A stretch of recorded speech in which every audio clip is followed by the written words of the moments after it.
Hello，大家好，歡迎嚟到心靈之道，我係賴柏如。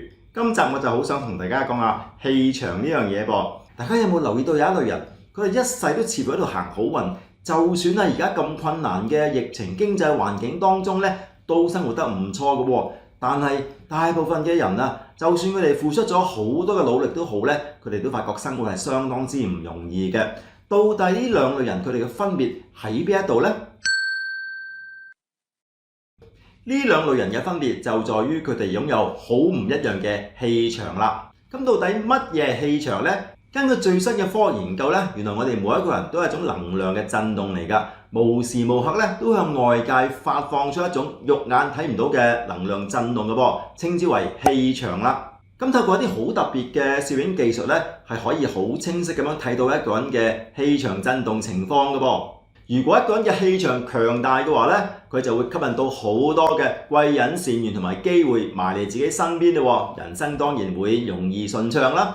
而當一個人嘅氣場係弱同埋灰暗嘅時候呢，佢嘅能量震動情況呢就會比較負面啲啦。於是乎佢就會吸引到好多負面嘅人士埋嚟自己身邊，甚至連機會都會走開咗嘅噃。所以如果要我哋人生變得如意順暢，經常行好運嘅話呢，最快最有效嘅方法就係加強我哋嘅氣場啦。咁喺條片嘅最後呢，我會同大家分享一個1分鐘嘅冥想啦。咁只要大家會去做嘅時候呢，你嘅氣場就會變得好唔一樣㗎啦。咁喺分享呢個冥想之前呢，我想進一步同大家解釋一下氣場到底同乜嘢有關係嘅先。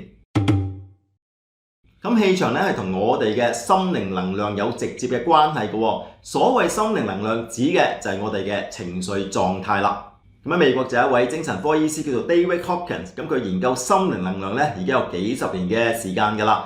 佢透過一種叫做肌肉測試嘅方法 muscle testing 咧，係測試過好多人嘅情緒狀態，最後係得出一個總結嘅喎。原來情緒狀態或者心靈能量咧係有一把尺係可以度得出嚟㗎。